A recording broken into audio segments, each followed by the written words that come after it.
इंशाल्लाह।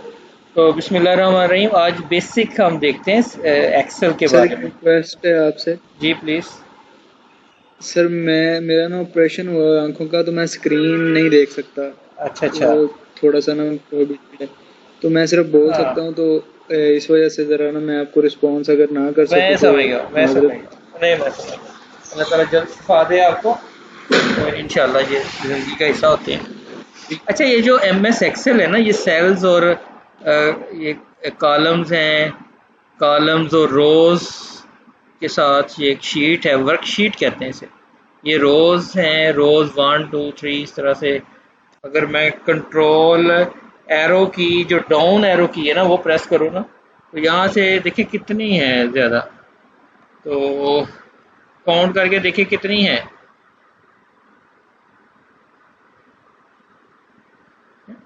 10,48,576 रोज़ हैं। 10 लाख, तकरीबन 10.5 लाख इसकी रोज़ हैं, है ना ऐसा। अच्छा, ये अगर मैं राइट कर दूँ ना, तो ये ए से लेकर जेड तक आएगा पहले, फिर ए डबल ए शुरू हो जाएगा। ए ए बी ए सी इस तरह से कॉलम चलते हैं। तो आप अंदाज़ा कर लें कि ये इतनी बड़ी शीट है ये, जिसमें नंबर ऑफ रोज और नंबर ऑफ कॉलम्स हैं। अब एक एक सेल जो है उस पर एग्जीक्यूट हो जाते हैं, फार्मूलाज एग्जीक्यूट हो रहे हैं। एक एक सेल एक यूनिट है। ये पूरी वर्कशीट का एक सेल जो है वो इसका यूनिट है। उसमें अब देखिएगा कि ऑपरेशंस, कितने बड़े बड़े ऑपरेशंस लिख लेते हैं, कितनी बड़ी बड़ी इक्वेशंस लिख लेते हैं। तो इतनी बड़ी वर्कशीट है। और मज़े की बात है कि ये रियल टाइम काम कर रही होती है। आप चेंज कर रहे होते हैं वैल्यूज़ में, साथ साथ चेंज करके आपको रिस्पॉन्ड कर रही होती है, आपको आंसर्स दे रही होती है। तो ये देखिए, इसमें फर्स्ट करें, मैंने 1 लिखा, एंटर कर देंगे। 1 टाइप करके ना एंटर करेंगे। 2, ये ये मैंने एंटर कर लिया। अब इस तरह से सिलेक्शन होती है। सिलेक्शन, मैंने माउस के साथ इसको यूं मैंने दोनों को सिलेक्ट कर लिया। ये छोटा सा बटन नज़र आ रहा है, और जब मैं कर्सर यहाँ लेके जाता हूँ तो ये प्लस का साइन दे देता है। अब मैं यहाँ से ड्रैग करके नीचे लाऊं तो देखो ये एक सीरीज जनरेट कर देता है। हमने एक का फर्क रखा था, तो उसने इस तरह से गिनती लिखवा दी। देखो, ये देखो, यानी उसको समझ है कि इसमें इतना फर्क है। अब मैं अगर देखें फर्क 5 का रखता हूँ ना, 0 से 5, उसको समझ है कि ये 5 का डिफरेंस लेना चाह रहा है। ये देखें, वो अंडरस्टैंड कर रहा है कि ये 5 का डिफरेंस लिया है इसने। मैंने एक छोड़ के, अब मैं इस तरह से लिख रहा हूँ, तो ये देखें एक छोड़कर वो नंबर हमें देता जा रहा है। तो ठीक है, इस तरह से जैसे देखें, मैं zero zero two zero two type किया मैंने, 0 और 2 एंटर कर देता हूँ। इन दोनों को आप ड्रैग करें, कॉपी करें, और ये देखो 2402468 है। ये आपको इस तरह से एक सीरीज सीक्वेंस आपको जनरेट करके दे देता है। और इनको अगर मैं देखें, इक्वल साइन जब लगाते हैं ना, 2+5 करना चाहूँ, 2+5 साथ इक्वल साइन लिखा मैंने, ये मैंने एग्जीक्यूट कर दिया। ये देखें, उसने उसको जमा कर लिया, 2 और 5 को। अगर मैं यहाँ कोई नंबर लिख लेता हूँ, फर्ज कर लें कि मुझे ये 4 नंबर ऐड करने हैं, तो उसके लिए मैं लिखता हूँ, मैं ये आपको ज़रा स्क्रीन बड़ी शो कर देता हूँ। ये देखें, ये 4 नंबर मुझे जमा करने हैं, ऐड करने हैं। तो मैं लिखता हूँ सम, SUM फंक्शन है ये। सम, इन दोनों चारों को ड्रैग करके ये मैंने वैल्यूज ले ली और एंटर कर दिया। ये क्या किया कि इस तरह से मैंने वैल्यूज को सम कर लिया। दोबारा देखें, इक्वल साइन लिखा, और फिर मैंने फंक्शन एक लिखा, सम, SUM, और छोटी ब्रैकेट स्टार्ट, और ये ड्रैग करना है। ये देखें प्लस साइन जा रहा है ना, इसको आप इस तरह से A2 टू AD2, ये खुद टाइप भी कर सकते हो। सर देखें मैं टाइप कर सकता हूँ, A2 एड्रेस है, ये A2 ये 2 रो A2 और कॉलन, फिर D2 तक है, D2, इसको मैंने ब्रैकेट क्लोज कर दिया। अब मैं एंटर करता हूँ तो ये उसने वही काम किया, A2 से लेकर D2 तक इसने सम कर लिया। अब मैं ऊपर को भी अगर मैं ये प्लस साइन ऊपर प्रेस करता हूँ तो ये उसने ऊपर वाले नंबर्स भी सम कर दिया। और यहाँ से मैं कॉपी कर लूँ ड्रैग करता हुआ, तो ये जितने नंबर्स हैं ये वो ऐड करता जा रहा है, चारों नंबर्स को वो ऐड कर रहा है, ठीक है ना, ऐसे ऐड कर रहा है। इनकी मैं नंबर्स की मैं प्रोडक्ट ले सकता हूँ, इनको सम कर सकता हूँ, तो एटसेट्रा ये चीज़ें एक्सेल में हम फर्ज कर लें यहाँ तक मैं ये शीट ले लेता हूँ और मुझे इनका सम करना है, फर्ज कर लें इन कॉलम्स का सम करना है। तो एक ये भी तरीका है, आप इन सबको सिलेक्ट कर लें और ये ऑटो सम का फंक्शन भी है, ऑटो सम, इसको मैंने प्रेस किया तो ये वो सम दे दिए उसने, बेसिकली वो खुद उसने टाइप करके आपको सम दे देता है। अगर मैं कर्सर यहाँ लेके जाता हूँ तो वो देखें, डबल क्लिक किया तो देखें इसका सम किया है बेसिकली इसने, ठीक है ना, ये सम कर देता है, ऐसे यूं सम कर लेता है। तो एक्सेल ज़बरदस्त चीज़ है। अब मैं इनको भी अगर सम करना चाहूँ तो वही ऑटो सम प्रेस कर सकता हूँ, या चलें यहाँ मैं फंक्शन लगा देता हूँ सम, और ये मैं कॉपी कर लेता हूँ, इनको सिलेक्ट कर लेता हूँ रेंज को, ये वो सम आ गया, ठीक है। नंबर्स को प्रोडक्ट ली जा सकती है, फर्स्ट करें 5 को मल्टीप्लाई करें मैंने 8 से, स्टेरिक साइन लगाते हैं, 5 इंटू 8, डिवाइड करना है, लेट से 50 डिवाइडेड बाई, अगर फर्ज करें मैंने 5 करना है तो ये देखें ये यूँ आंसर आ जाता है। तो वर्कशीट है ये पैदा, एक पूरा कैलकुलेटर है, फंक्शंस हैं इसके अंदर, मैथमेटिक्स के फंक्शंस हैं इसमें, फंक्शंस जनरेट कर लिए किए जा सकते हैं। और मैं एक एग्जांपल, एक और बात समझाता हूँ आपको, यहाँ के जो हम एक टॉपिक पढ़ेंगे हम रिग्रेशन एनालिसिस का, उसमें ये बहुत बड़ा हेल्पफुल होगा। जब हम पढ़ेंगे मल्टीपल लीनियर रिग्रेशन, तो ये कंसेप्ट बहुत ही ज़्यादा यूजफुल होगा। अभी मैं जो बताने लगा हूँ, मैट्रिसेस आपने सुना होगा, ए मैट्रिक्स, फर्स्ट कर लें ये मेरे पास एक मैट्रिक्स है, मैट्रिक को देखें हर एक ने किया हुआ है, मैट्रिक के अंदर हमने इस तरह से मैट्रिसेस पढ़े हुए हैं, ठीक है। ए मैट्रिक्स है ये, इसको चले मैं इस तरह शेड कर लेता हूँ, ये ए मैट्रिक्स है। एक बी मैट्रिक्स लिख लेते हैं से, ये हमारे पास एक बी मैट्रिक्स है, ठीक है, यूँ हमारे पास एक बी मैट्रिक्स है, इसको भी मैंने इस तरह से शेड कर दिया। ये दो मैट्रिसेस हैं जी हमारे पास। मैट्रिसेस के देखें ऑपरेशंस होते हैं, मैट्रिसेस में जो ऑपरेशंस यूज़ कर रहे होते हैं, क्या कर रहे होते हैं, एक ऐड कर रहे होते हैं, एडिशन कर रहे होते हैं, फिर आप क्या कर रहे होते हैं, आप कर रहे होते हैं ट्रांसपोज ले रहे होते हैं, ट्रांसपोज ले रहे होते हैं, फिर आप डिटर्मिनेंट ले रहे होते हैं, डिटर्मिनेंट, आप डिटर्मिनेंट ले रहे होते हैं मैट्रिक्स का, डिटर्मिनेंट, ऐसे डिटर्मिनेंट, फिर और क्या काम कर रहे होते हो, आप इन्वर्स ले रहे होते हैं, इन्वर्स, हाँ अच्छा, आप मल्टीप्लाई भी कर रहे होते हैं, मल्टीप्लिकेशन, मल्टीप्लिकेशन भी ले रहे होते हैं। अब हम इनको देखते हैं क्या प्रोडक्ट, ये मल्टीप्लिकेशन आ गई ना, प्रोडक्ट कह दें या आप इसको मल्टीप्लिकेशन कह दें, इसको प्रोडक्ट, मैट्रिसेस में प्रोडक्ट ले रहे होते हैं, मल्टीप्लिकेशन ले रहे होते हैं, इन्वर्स ले रहे होते हैं।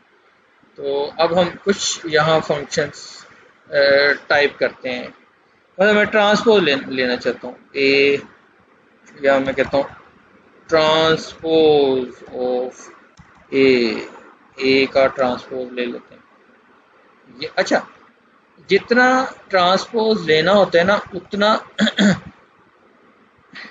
मैट्रिसेस में आपको ये भी समझ होनी चाहिए कि इसका ऑर्डर क्या है। मतलब इसका ऑर्डर 2 by 2 का है, समझते ना इसका ऑर्डर, ये 2 by 2 का ऑर्डर है। ए जी। मैट्रिक्स एक 2 by 2 का ऑर्डर है, इस तरह ये भी 2 by 2 है, ये ऑर्डर भी, बी मैट्रिक्स भी 2 by 2 ऑर्डर में है, एक स्क्वायर मैट्रिक्स है। अब मुझे ए ट्रांसपोज अगर लेना है, ए ट्रांसपोज तो यहाँ मुझे, जब मैं ट्रांसपोज लूँगा ना 2 by 2 का, तो इसका ट्रांसपोज ए का अगर ऑर्डर 2 by 2 है तो ए ट्रांसपोज का ऑर्डर भी 2 by 2 होगा, यानी रोज कॉलम्स में बदलती हैं, कॉलम्स रोज में बदल जाती हैं। तो मैं ये एक ट्रांसपोज एक फंक्शन है बकायदा, ट्रांसपोज मैंने पूरे स्पेलिंग लिखे हैं, इक्वल लिखकर पूरे स्पेलिंग मैंने लिखे हैं ट्रांसपोज। तो अब ये सिलेक्ट कर लूँगा ऐसे, ट्रांसपोज ऑफ दिस वन। क्या मैं, आप याद रखेंगे एक बात मैं बताने लगा हूँ, जब एक से ज़्यादा सेल्स सिलेक्ट करके आप कोई फंक्शन अप्लाई करेंगे तो एंटर नहीं करना आपने, बल्कि आप शिफ्ट कंट्रोल एंटर करेंगे, शिफ्ट कंट्रोल एंटर।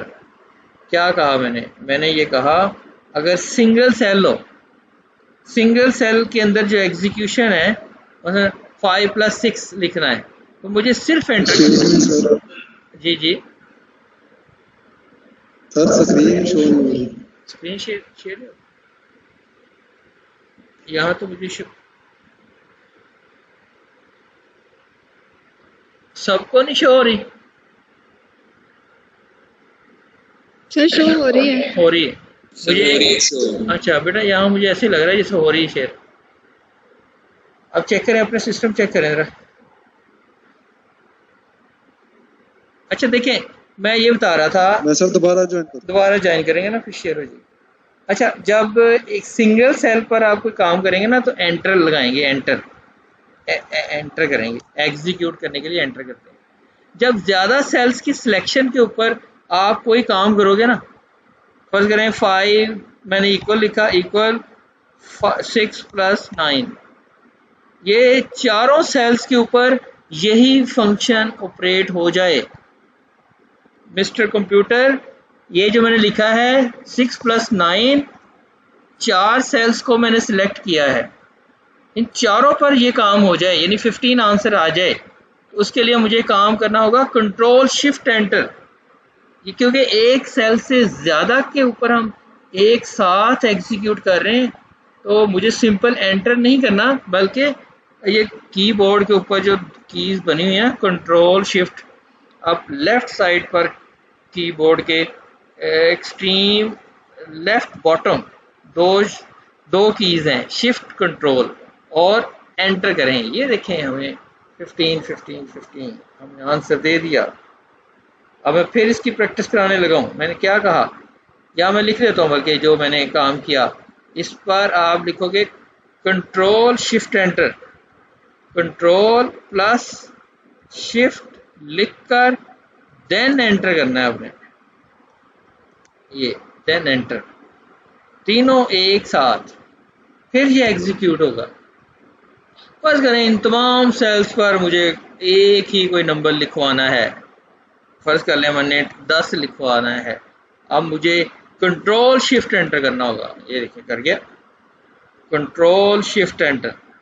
हाँ, एक सेल के ऊपर जो मुझे 10 लिखवाना है तो सिंपल एंटर लिखूंगा, मैं एंटर करूंगा। और यही वजह है जब मुझे ट्रांसपोज लेना है, ए ट्रांसपोज, ये देखें ए मैट्रिक्स आपका 2 3, ये देखें रोल ये थी 2 3, अब कॉलम बन गया ये ट्रांसपोज के अंदर, और ये 5 6 एक रो थी, 5 6 कॉलम बन गया है, राइट। तो अब हमने यहाँ सीखा कि ये दो मैट्रिसेस दोबारा मैं नीचे लेके जा रहा हूँ, इन पर कुछ और ऑपरेशंस लगाते हैं, मैं आपको सिखाता हूँ कि ये हमारे पास दो मैट्रिसेस हैं। अब मुझे डिटर्मिनेंट निकालना है, लेट्स से डिटर्मिनेंट ऑफ ए का डिटर्मिनेंट। अब आप जानते हो डिटर्मिनेंट सिंगल वैल्यू होती है, कोई मैट्रिक्स नहीं होता। कैसे? आपने 6 को 2 से मल्टीप्लाई करना है, 6 को 2 से 12 और माइनस कर देंगे ये 5 और 3 की प्रोडक्ट। याद है ना? अगर मैं मैनुअली काम करूं, डिटर्मिनेंट ऑफ ए वो इस तरह से होता है कि इस डायगोनल को यानी 2 × 6 2 मल्टीप्लाइड बाई 6 माइनस कर लिया जाता है 3 × 5। ये डिटर्मिनेंट होता है। लेकिन हमने यहाँ फंक्शन अप्लाई करना है, DETER, अभी नहीं DET, बल्कि M फॉर मैट्रिसेस। M लिखना है आपको डिटर्मिनेंट के लिए, M लिखकर फिर आप डिटर्मिनेंट DETERM, ये फंक्शन होता है। और ये एरे का मतलब मैट्रिक्स होता है। एरे लिखा आ रहा है, वो पूछ रहा है आपसे कौन सा मैट्रिक्स है, कौन सा एरे है। मैं कहूँगा ये वाला एरे। फिर मैंने इसको ब्रैकेट क्लोज कर दी। अब बेटा ये सिंगल सेल के ऊपर ये हमने फंक्शन अप्लाई किया हुआ है, तो मुझे क्या करना होगा? एंटर या कंट्रोल शिफ्ट एंटर करना होगा। क्या करना होगा हमें? एंटर करना होगा। जिस मैंने एंटर किया, ओ यस, आंसर आ गया मेरे पास। अब मुझे डिटर्मिनेंट ऑफ बी लेना है, डिटर्मिनेंट ऑफ बी, तो फिर वही, क्योंकि सिंगल चाहिए। M समझ ले मैट्रिक्स होता है। आगे DETERM डिटर्मिनेंट, यहाँ तक स्पेलिंग लिखेंगे, और ये बी मैट्रिक्स। और मुझे अब वो काम नहीं करना पड़ रहा कि मैं इनके डायगोनल को मल्टीप्लाई करूं और माइनस ये कर दूं। वो इसने डिटर्मिनेंट दे दिया। अब मैं अगर ये चेक करना चाहूँ कि जो हम मैनुअली काम किया करते थे, क्या मैट्रिक्स बी का डिटर्मिनेंट सही लिया हमने, देख लेते हैं। बस 6 × 7 ऐसे भी कर लेते हैं, ये सेल को मल्टीप्लाई कर दें 6 × 7, यस, माइनस 4 × 2, 4 × 2, ये बड़ा ये यू देखें 34 आ गया। गैजेट है, गैजेट कि आपने ये दो वैल्यूज को मल्टीप्लाई करना होता है डिटर्मिनेंट में, और इसको माइनस कर लेना होता है।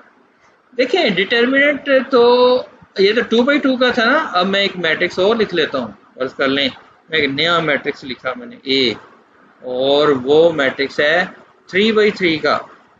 अच्छा देखो, मैंने सिलेक्ट करके 5 एंटर किया, अगली वो इसी में रहेगा।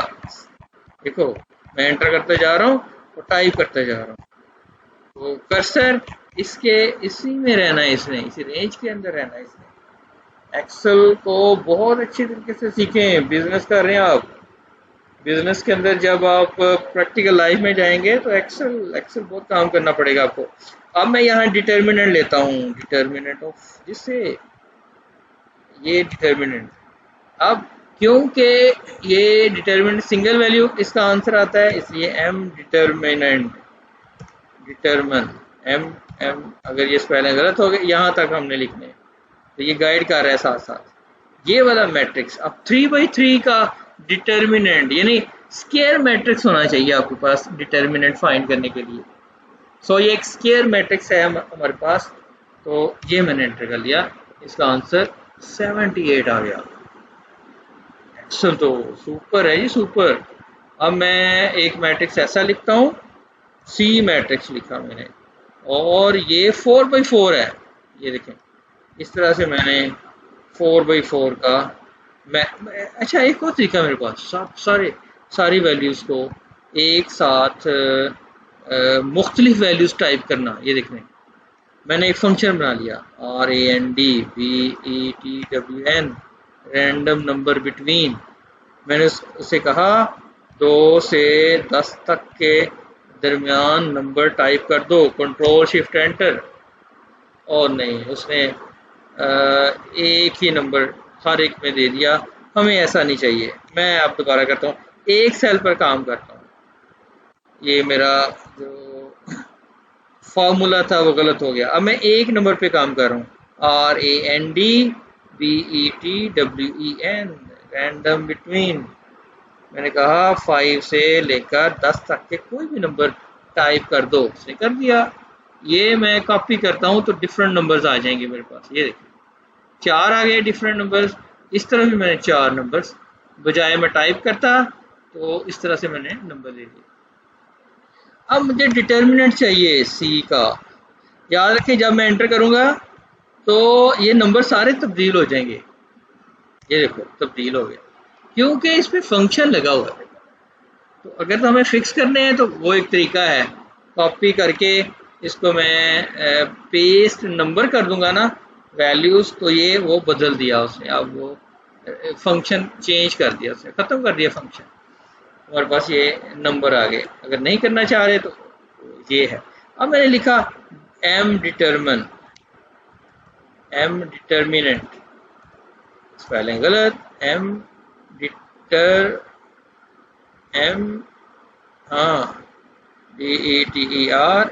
ये है स्पेलिंग, एम डिटर्मिनेंट। ये 4/4, ओके, ये पिक किया हमने, एंटर कर दिया। देखें उसका भी आंसर दे रहा है, यानी मैं कुछ भी नंबर टाइप करके लिखता हूँ वो नंबर चेंज करता जा रहा है और आपको डिटर्मिनेंट रियल टाइम में चेंज कर करके आपको बता रहा है, दे रहा है। ठीक है ना डिटर्मिनेंट। सो एक्सेल के अंदर 2/2 का डिटर्मिनेंट ले लिया आपने, 3/3 का ले लिया, 4/4 का, आप 5/5, यकीन करें 5/5, 6/6, 7/7। अब बहुत बड़ा एक मैट्रिक्स आपके सामने हो, उसको भी आप टेकअप कर सकते हो, उसका भी आप डिटर्मिनेंट ले सकते हो। फर्ज कर लें ये 4, ये 5 कर लें, 5, ये मैंने इस तरफ भी 5 रोज ले ली, ये हमारे पास रोज आ गई 5 और कॉलम्स भी 5 आ गए। ओके, अब मैं डिटर्मिनेंट लेता हूँ दोबारा, determinant of C equals to, और यहाँ मैंने एम DETERM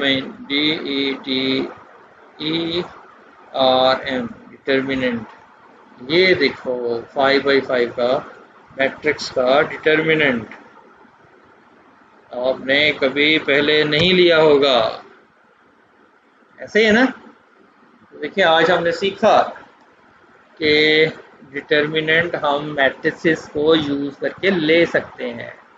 अगला काम मैं अब बताने लगा हूँ कि मैट्रिसेस को ऐड किया जा सकता है। फर्ज कर लें एक मैट्रिक्स ले लिया, इस तरह से हमने एक मैट्रिक्स ले लिया 3/3 का, ठीक है, हमने एक मैट्रिक्स लिया 3/3 का और एक और मैट्रिक्स ले लिया बी मैट्रिक्स, और वो भी हमने ले लिया 3/3 का मैट्रिक्स। इस तरह से हमने 3/3 का मैट्रिक्स ले लिया। अब मैं क्या करूं, अब मैं ये करता हूं कि a + b कर लेता हूं, a + b। तो अब आप यूं करोगे कि देखो ये भी 3/3 का है मैट्रिक्स, 3/3 का मैट्रिक्स है, देखो 3/3 का मैट्रिक्स है ना ऐसा। बी एक 3/3 का मैट्रिक्स है, इनको जमा किया जा सकता है तो आंसर जो आएगा वो भी 3/3 का आएगा। अब मैं ये करता हूँ कि equals to this matrix plus this array और कंट्रोल शिफ्ट एंटर। ये देखें 4 9 में ऐड हुआ, यस 13, 6 और 2 ऐड हो गए, देखो रिस्पेक्टिव वैल्यूज ऐड हो रही हैं। आखिरी वैल्यू देखो 6 और 6 में ऐड हो गया 12, यस बात तो ठीक है। अब मैं माइनस भी कर सकता हूँ ख़वातीनो हज़रात, देखो a - b इन 3/3 का मैट्रिक्स हमारे पास array a, this a minus, आप जस्ट माइनस लिखें b, okay, control shift enter, इसने माइनस कर लिया, 4 - 9 इज -5, फिर देखें 6 - 3 इज 3, 6 - 6 इज 0, कर रहे काम। काम कर रहा है। अब हम ऐसे करते हैं, इनकी मल्टीप्लिकेशन चेक करते हैं, और मल्टीप्लिकेशन में यूं होगा कि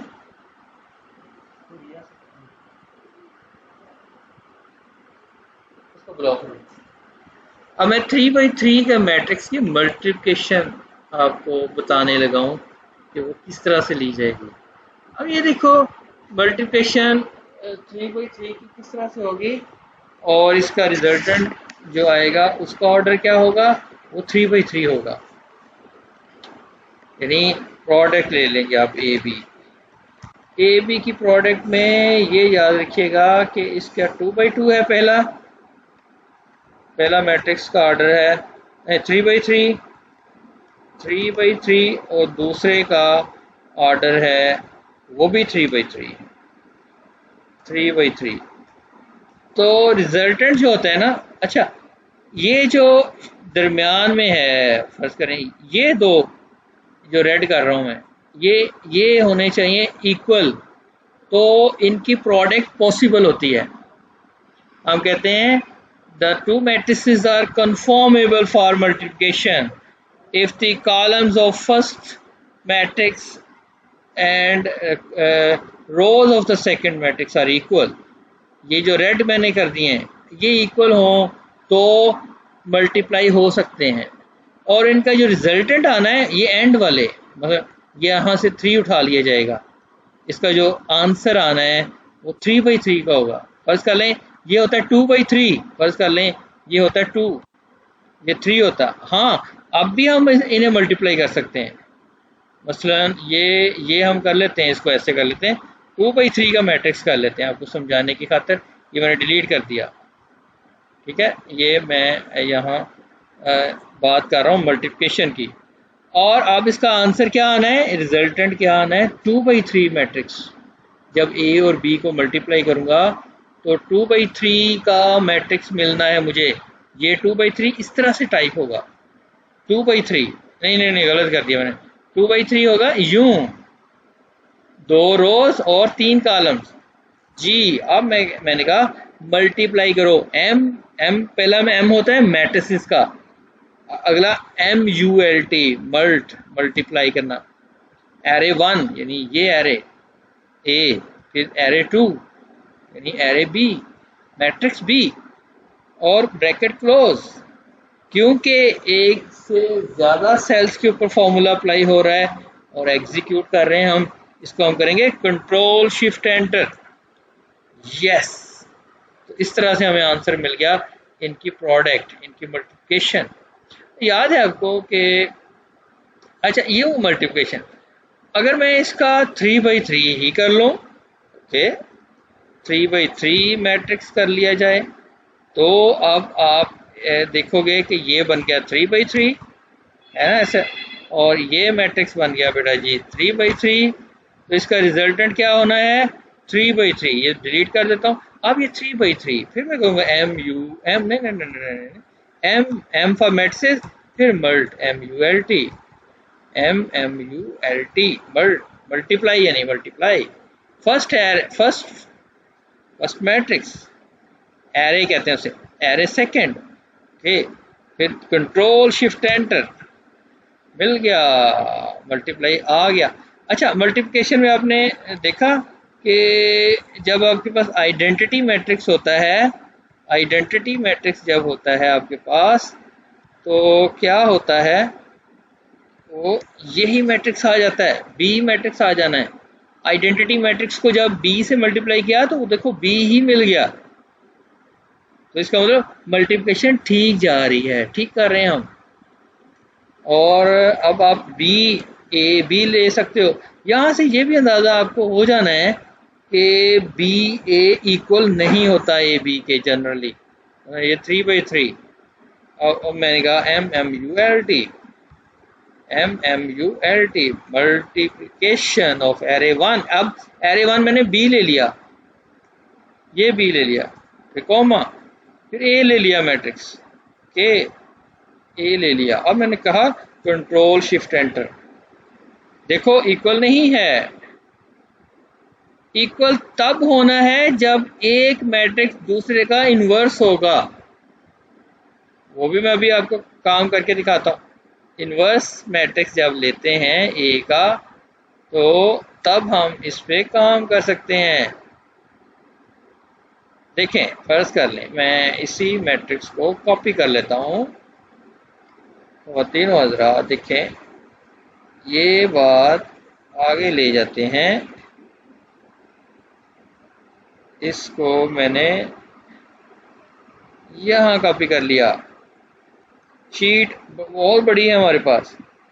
ये इन्वर्स बना लेते हैं, ए इन्वर्स, ठीक है। ए इन्वर्स ले लेते हैं इसका। और ए इन्वर्स कैसे लेते हैं? एम इन्वर्स, बहुत आसान। M inverse, M for matrices, inverse यानी इन्वर्स फंक्शन। एरे, एरे का मतलब किसका इन्वर्स लेना है? हमने इसका लेना है। और इसका इन्वर्स भी 3/3 का आएगा, तो कंट्रोल शिफ्ट एंटर। यस, आ गया हमारे पास, कंट्रोल शिफ्ट एंटर, ठीक है। और ये मैंने डेसिमल प्लेसेस कम कर लिए। ये मैंने इसको साइंटिफिक नोटेशन में आ गया इसका आंसर। ओके, हम इसको जनरलाइज कर लेते हैं और जनरलाइज करके इसके हम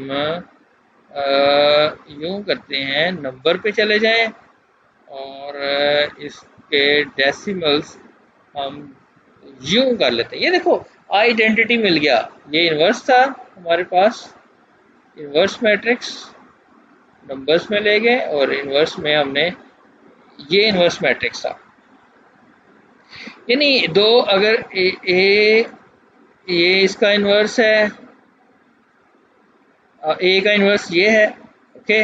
अब मैं ये देखो, जिस ए इन्वर्स जो लिखा है ना, इसका इन्वर्स लूं। अगर फर्स्ट कर लो, मैं इसको बी कह देता हूँ, मैं इसको बी कह देता हूँ। अब मैं अगर बी का इन्वर्स लूं तो ये आना चाहिए। देखते हैं, अब मैंने लिया बी का इन्वर्स, बी ये है जिसका इन्वर्स हमने लिया।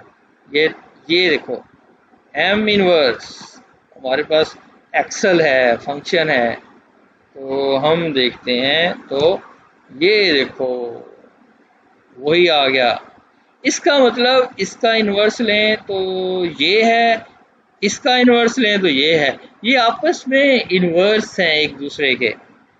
और यही वजह है कि जब आपस में एक दूसरे के इन्वर्स हों तो उनकी प्रोडक्ट एक आइडेंटिटी मैट्रिक्स जनरेट करता है। ऐसा आपने पढ़ा था मैट्रिक में, if A B is equal to B A then this equals to I. ये ए बी था ना, अब बी ए भी देखो बराबर ही आ रहा है। इसको भी मैं नंबर्स में ले गया और साथ इसको मैंने यूं कर दिया। देखो, A B is equal to B A, ये तभी होना है जब वो आइडेंटिटी मैट्रिक्स बनेगा, तब ए बी बी ए के बराबर होता है। तब इनकी जो प्रोडक्ट है वो कम्यूटेटिव होती है, A B is equal to B A. So ये था मैट्रिसेस। अब मैं आपको यानी ये देखें, ये 3/3 है ना, तो आप इसको ज़्यादा भी कर सकते हो, 4/4, 5, यानी कितने भी इसको ऑर्डर लिया जा सकता है। तो इस तरह से हम इन्वर्स मैट्रिसेस को यूज़ कर सकते हैं, साइमल्टेनियस इक्वेशन सॉल्व कर सकते हैं मैट्रिसेस को यूज़ करते हुए। मैट्रिसेस को यूज़ करते हुए फर्दर हम मल्टीपल लीनियर रिग्रेशन में हम साइमल्टेनियस इक्वेशंस को सॉल्व कर सकते हैं, तो देख सकते हैं। तो आप एक्सेल के इस तरह के छोटे छोटे फंक्शंस आपको आने चाहिए, सम लेना आना चाहिए, मैट्रिसेस अगर हैं तो वो आपको अप्लाई करना आना चाहिए। इस तरह अगर आप MBA के स्टूडेंट हैं, तो MBA में फाइनेंस के फंक्शंस हैं, वो फंक्शंस आपको एक्सेल के अंदर वो बेटा आने चाहिए। तो जैसे स्टैटिस्टिक्स है, स्टैटिस्टिक्स में फंक्शंस हैं एक्सेल के अंदर, वो आपको आने चाहिए। तो ये सारी चीज़ें हैं, तो साथ साथ इंशाल्लाह आहिस्ता सीखते जाएंगे। तो आपने कोई इस पे कोई क्वेश्चन है तो आप प्लीज़ आप क्वेश्चन राइज करें, कुछ क्वेश्चन है आपका, कुछ पूछना चाह रहे हैं, माइक ऑन करें और डिस्कस करें।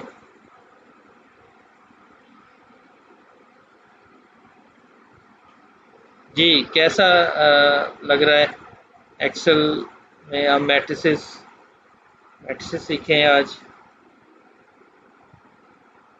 सर जो आपने अभी बताया था कि डिफरेंट वैल्यूज के लिए ऑप्शन आपने कर दिया था क्लिक, वो आपने कहा था कि वैल्यूज चेंज होती रहती हैं। सर वो एक दफा बता दें कि कैसे चेंज होती हैं हर बार? अच्छा, वो फंक्शन था ना RAND। अगर रैंडम नंबर मैं जनरेट कर लेता हूँ, ये देखिए कि रैंडम नंबर जनरेट हो गया ना। मकसद ये होता है कि अगर मैं इसको देखें 10 से ज़रब देता हूँ, 10 से मैंने मल्टीप्लाई कर दिया, चलिए 100 से कर दिया, और मैं इसको 0 डेसिमल प्लेस तक राउंड ऑफ कर लेता हूँ, साथ मैंने इसको राउंड ऑफ कर लिया, राउंड ऑफ, इस सारे नंबर को मैंने 0 डेसिमल प्लेस तक राउंड ऑफ कर लिया। और राउंड ऑफ का फंक्शन गलत लगाया मैंने, ये राउंड, हाँ राउंड ऑफ नहीं लिखना बल्कि जस्ट राउंड। अब देखिए मैंने कॉपी पेस्ट करता हूँ ना तो ये डिफरेंट दे रहा है। ये फंक्शन लगा हुआ है, इसका मकसद है रैंडम नंबर जनरेट किया उसने, हर सेल पर रैंडम नंबर डिफरेंट आना है। आसान करने के लिए आपको मैंने इस तरह से कर लेता हूँ कि 10 नंबर में से मैंने पहले 10 नंबर्स में से 0 to 10 वो रैंडम नंबर्स जनरेट कर लिए। ठीक है, ये इसी तरह होता है जैसे पहले स्टूडेंट्स में कहूँ 0 से 10 तक कोई नंबर बोलो आप, वो फर्स्ट 3 बोल देता है रैंडमली। इस तरह नेक्स्ट से कहता हूँ आप बोलो कोई नंबर, मैं जितने स्टूडेंट्स बैठे हुए हैं मैं कहता हूँ नंबर 0 से 10 तक सोच लो, सोच लेना आपने 3 सोचा, दूसरे ने भी 3 सोचा, अगर एक ने 0 सोचा, एक ने 1 सोचा, तो ये रैंडम है, आप कोई पैटर्न नहीं है इसके अंदर, इसमें आप डिटेक्ट नहीं कर सकते। अगर यहाँ 9 है तो ये ज़रूरी नहीं है कि वो 9 ही सोचेगा, या कुछ, यानी रैंडम है, वर्ड रैंडम पे गौर कर लें।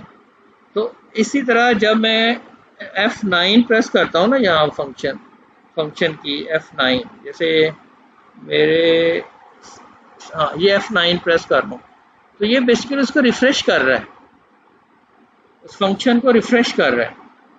मैं प्रेस कर रहा हूँ साथ साथ F9 की, F9 प्रेस कर रहा हूँ, 7 8 9, ठीक है, ये चेंज कर रहा है, नंबर चेंज कर रहा है, रैंडम नंबर चेंज कर रहा है। तो मकसद है कि हर दफ़ा हर सेल के अंदर, इसी तरह जैसे किसी स्टूडेंट से हम कहते हैं कि आप नंबर बोलो 0 से 10 तक कोई भी नंबर बोलो, तो वो जब मैं इसको रिफ्रेश करता हूँ पूरी शीट को तो वो दोबारा नंबर रिकॉल करता है, दोबारा नंबर वो बोलता है, रैंडमली बता रहा है आपको 0 से 10 तक। अच्छा, इसी को देखें, मैं अगर मैं एक और फंक्शन सिखा दूं आपको, ये हमारे पास रैंडम नंबर्स हैं, इनको मैं देखना चाहता हूँ कितने पड़े हुए हैं यहाँ हमारे पास नंबर। मसलन मैं ये बताऊं कि शीट मैंने इसलिए छोटी कर ली ताकि आपको शीट नज़र आनी शुरू हो। ठीक है, यहाँ मैंने कहा कि 0 0 1 2 3 4 5 6 7 8 9 एंड 10, ये नंबर्स हैं, ये हमारे पास नंबर्स हैं। इनकी मैं फ्रीक्वेंसी लेना चाहता हूँ, फ्रीक्वेंसी का भी फंक्शन है। ये देखो मैंने सेलेक्ट कर लिया और लिखा फ्रीक्वेंसी एक्सेल के अंदर फंक्शन है, और यहाँ भी तमाम नंबर्स को सिलेक्ट कर लिया जाता है फ्रीक्वेंसी में, और bracket close, control shift enter, मैंने गलत लिखा, कोई बात नहीं। ये अच्छा क्या कह रहा है, एरे बिन वैल्यूज, ओके, वो कहता है एरे तो आपने सिलेक्ट कर लिया, बिन एरेज का मतलब कौन सी आपने काउंट करनी है, ये वाली। अब मैंने ब्रैकेट क्लोज करके कंट्रोल शिफ्ट एंटर, ये हमें बता रहा है कि इसका फॉन्ट मैंने कम कर लिया। अच्छा ये देखें, ये हमें ये बता रहा है, गाइड कर रहा है कि 0 से लेकर 0 टोटल 2 है, इस तरह 1 7 है टोटल, ये फ्रीक्वेंसी इसने काउंट कर दी है। दोबारा मैं ये फंक्शन आपके सामने रखता हूँ। तो कैसे किया, यहाँ से अगर मैं तो डिस्प्ले की खातर ये मैं काम कर रहा हूँ, ये देखें इसको डिलीट कर दिया मैंने लिखा काउंट करना चाह रहा हूँ 0 1, यहाँ तक मैं इसको कॉपी करके ड्रैग कर लो ना, तो ये मुझे 10 तक नंबर लिख देगा। ये देखिए, ये 10 तक नंबर लिखवा लिया मैंने। अब मैं सारा सिलेक्ट कर लिया और लिखा इक्वल और लिखा फ्रीक्वेंसी फंक्शन डाटा एरे, ये डाटा जिसकी फ्रीक्वेंसी हमें काउंट करनी है, और फिर कोमा, फिर वगैरह बिन एरे, ये वैल्यूज को काउंट करना है हमें बिन एरे, और मैंने ब्रैकेट क्लोज करके कंट्रोल शिफ्ट एंटर कर दिया। तो ये देखो हमें वो बता रहा है कितने 0 हैं, कितने 5 हैं, और ये 5 1, मतलब मैं शेड कर देता हूँ, 5 1 5 2 और 5 ढूंढो, ये 3 है टोटल, 5 है ना। ऐसे अगर मैं 0 काउंट करूँ वो भी 3 है। ये देखो 0 अगर मैं शेड कर लेता हूँ ऐसे, 0 1 0 2 0 3, ये देखो 3 है 0, है ना ऐसे। तो फ्रीक्वेंसी हमें फंक्शन बता रहा है कि किस तरह से हम इसको लेंगे। अब मैं अगर F9 प्रेस करता जाता हूँ, F9, तो देखो ये चेंज आ रही है, रियल टाइम में वो हमें चेंज करके बता रहा है। सो इस तरह से आप इसका ग्राफ भी स्केच कर सकते हो और बहुत सारे काम किए जा सकते हैं। एनी हो, ये आप फ्रीक्वेंसी फंक्शन भी आपने सीख लिया। जी कोई और डिस्कशन में कोई क्वेश्चन राइज करें। अभी आपने कुछ पूछा और मैंने एक नया फंक्शन बता दिया। समझ आइए रैंडम नंबर्स किस तरह चेंज हो रहे हैं, क्यों चेंज हो रहे हैं। कोई और क्वेश्चन, कोई और क्वेश्चन?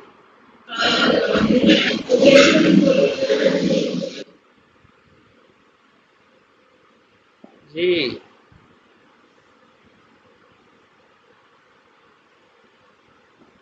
चलें ठीक है, फिर आज का लेक्चर, आज की क्लास यहाँ तक हम वाइंड अप कर लेते हैं। नेक्स्ट इंशाल्लाह नेक्स्ट वीक में हमारी फिज़िकल क्लास होगी, तो उसमें बाकायदा स्टैटिस्टिक्स का स्टार्ट कर लिया जाएगा।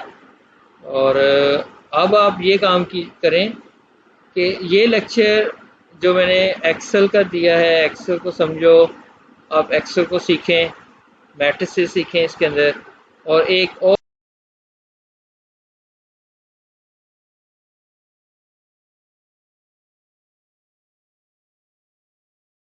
किया गया है, तो